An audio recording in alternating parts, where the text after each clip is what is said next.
two people. And looking around the hall, there are quite a few people, myself included, who have been married a number of years. Dad, stop that! But has anyone ever thought about who would have been married the longest? What the longest marriage was? It's not actually mentioned in the Bible, so who do you think is the longest married? So I figured, right, Stuart, it's my answer, it matters. I figured Adam and Eve. Adam and Eve, because their marriage started fairly early.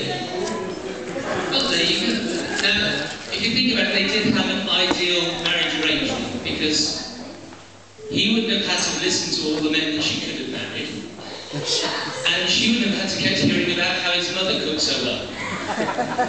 But for the rest of us, you see, we do have those problems, which is why some marriages perhaps don't last so long, but glad to say Stuart's has. In fact, there was another story that someone told me about a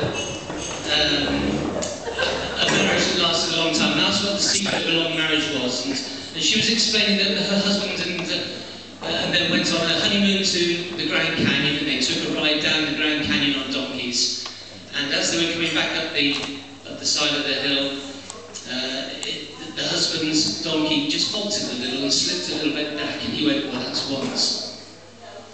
And then they moved on a little bit, and for a second time the donkey just slipped back a bit, and he said, well, that's twice. And the wife was listening, thinking, oh, what's he saying? Then a little bit further along, for the third time the donkey slips back. Without hesitation, husband takes the gun out, shoots the donkey in the head. Well, his wife thought that was a bit harsh. And so she kind of objected, and she said, why did you treat the donkey so harshly? And he just said under his breath, that's once. Their marriage lasted a long time. Anyway, I was going to do this speech really. Some of you will have heard the way Stuart plays the keyboard. Have you all listened to Stuart play the keyboard? Well, I decided I would do my speech in much the same way as Stuart plays the keyboard, and that is using no real notes. So, I don't really have much more to say than the fact that most of us have known Stuart for a long time. I've known Stuart since around the mid-80s when we moved into Newton. I think you were there for maybe 8 years before us. When did you move in? 77?